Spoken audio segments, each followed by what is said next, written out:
After this video, it should be easier to understand how fascism snowballs, which many people recognize were on the brink of a risk could happen, that it could happen. So we'll start with the story of Jimmy Crary. Unjust treatment was covered for by an air of unpopularity. My mother negated my sense of self. I was rendered obedient and traumatized and afraid to speak out by blows to the head by an aggressor lawyer who kidnapped me and tortured me. And people just made me out to be very unpopular. What happens, how this snowballs, is that it leads to complicity. The complicity is represented as a norm. The complicity is in unjust behavior, but uh, it becomes a norm through the use of rumor and unpopularity. So the complicity norm is enforced by unpopularity, but the crime itself is a great injustice. So what happens is that you have a sort of consumer affairs division of the Christian Draft Board that have a sinometric analysis. If you've been involved in vice or recruited to vice or in any way tainted by vice, trafficked, um, then you are absorbed into the norm. And outlaws actually are very popular. If you resist the idea, you remain very unpopular. If you insist that your innocence was violated, you remain very unpopular. And one of the revealing factors is that it isn't about virtue. If it was about virtue, they wouldn't have treated you unjustly in the first place, attacked you violently, and so on. It's about damaged goods. So the question of a dialectic being established at the onset, as their Pope Carl puts it, is whether the issue is virtue or damaged goods. In other words, whether it's um, parochial learning or it's a question of subordination to control tower trafficking and sexual access and pornographic um, brutality. So the unpopularity falls into place as a norm to protect the complicit. And this causes social forces to become overly generous towards the organizers. And so that there's no investigation of who the organizers are and what they're preparing. Now, we know that a name index was used, very like Jekyll Island, where prominent people would get together and be addressed only by their first names. So there's a thematic aspect of the United States' theoretical framework in the way that it operated. Ronnie and Casper attacked me. That's like Reagan and Weinberger. I was Jimmy C. That's like Jimmy Carter. And they took me to the house of Donald. Donald had a big one. I had a little one, and they called it Little Big Time. When a NEVA agent who was older than me with an IUD performed for them. And the authorities are very generous to the unpopularity of calling out this sadistic, complicit norm.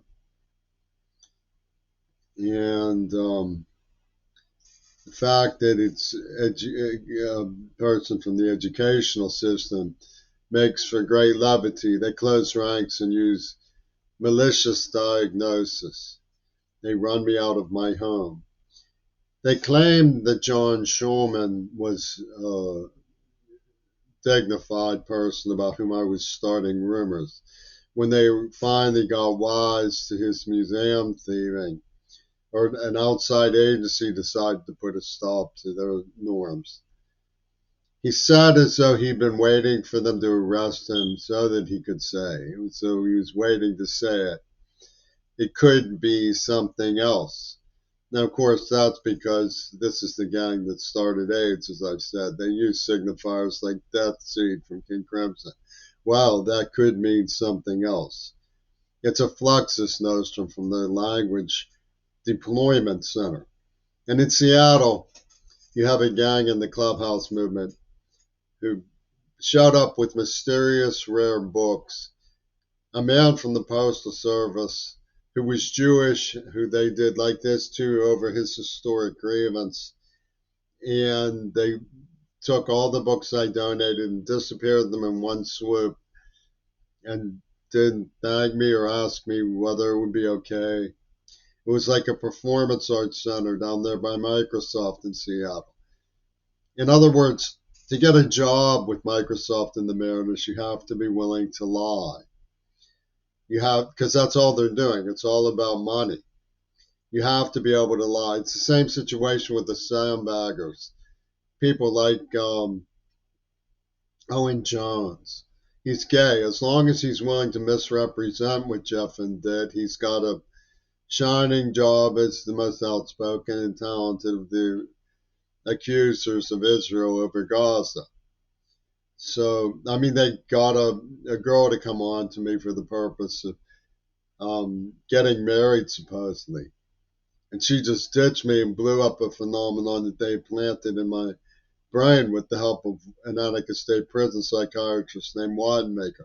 They were very generous to Wademaker. He put the purple disc thing out that they used when they tortured me on a piece of paper with his name and along with the name of Kyra, the daughter of George Romero from Night of the Living Dead. Very generous to these people because they could say it could mean something else, and complicity has steamrolled. So what Donald Trump was after in his gizmo was merciless envy. They used a nerve agent to cause merciless envy and tore it off. They made off with my girlfriend and then castrated me to inflict merciless envy. One of them, Donald Gordon's son, said Hitler would hate most seeing Germany in the arms of his rivals. So they had it all thought out, and they think that this is funny. And, they're women. Some women like a variety, some women are into fidelity. When they were torturing me as a child in Pittsburgh, they were showing Death Camp 7 at the Fort and Mini. They didn't do that in Topeka because the norms are different. So we have a folkways as stateways operating underworld undercover with the help, by the way, of the NAACP. Deception as virtue is the standard of the University of Pittsburgh. And the outlaws are very popular. And some of the outlaws make it even better were my in-laws. So they giggle over their fun house of language skills. So when Shulman was arrested, they didn't tell how much, 10 million, 11 million. What does it matter? Everybody got some kickback. It was trickle down museum heist. They said 6 million. Get it? We're going to go along with the Postal Service that helped him, to whom I reported what happened. They said, no, he's a distinguished person for as long as they can get away with it. Postal Union of the AIPAC. 6 million, you understand? 6 million. And you're supposed to trigger in the consumer of the job board that you don't talk about these things because it's a historic grievance. Remember, 6 million Jews. So they sandbag up with this story. And the New York Times is solid with King Crimson. Virginity proves rape, they claim, is the cover, that it could, Mount Desert Island could mean something else. It was 911, they say, was a failsafe. Oh, it had to make everybody who was affected by this feel better. But the people who did it were the ones who were behind it. So you have a classic deception that follows from the logic of Lenin's Houdini. Lenin's Houdini is a classic deception. Lenin got it so the people defending Lenin are the defenders of the victims, right? So even though Diamanda Gallis was in Satanism and immunogenetics in the 70s and was all set up, she gets to be the leader and she stands with a stiletto outside the World Trade Center when they release anthrax. And so the attackers get away with saying they're defending the victims when they're the attackers and the victims are following behind the attackers, right? It's a classic of the Houdini phenomenon of psychology, where, of course, it leads for Trumpy Toon and his diabolicus, promoting a sense of Russian decorum. You know, you remember in Jesus Christ Superstar, Judas was the one who wanted to live. You know, Russian decorum has compromise uploaded into your home computer. And so they have Judas Jimmy Antichrist pornstar. This is the successive degradations of the X motive arriving at the fundamental themes. This is not something that public schools and administrators of universities should be tolerating. We should be compiling the evidence for it. Asking women, do you want to be betrothed and your virginity trafficked? If you don't, and do you want to be consigned to prostitution if you, instead of professional positions that you earn, if you chose to have a variety of boyfriends growing up?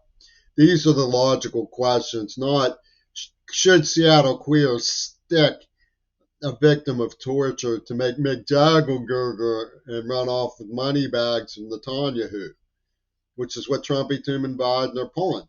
That's what they're really pulling. I'm not exaggerating. It's illogical and ridiculous.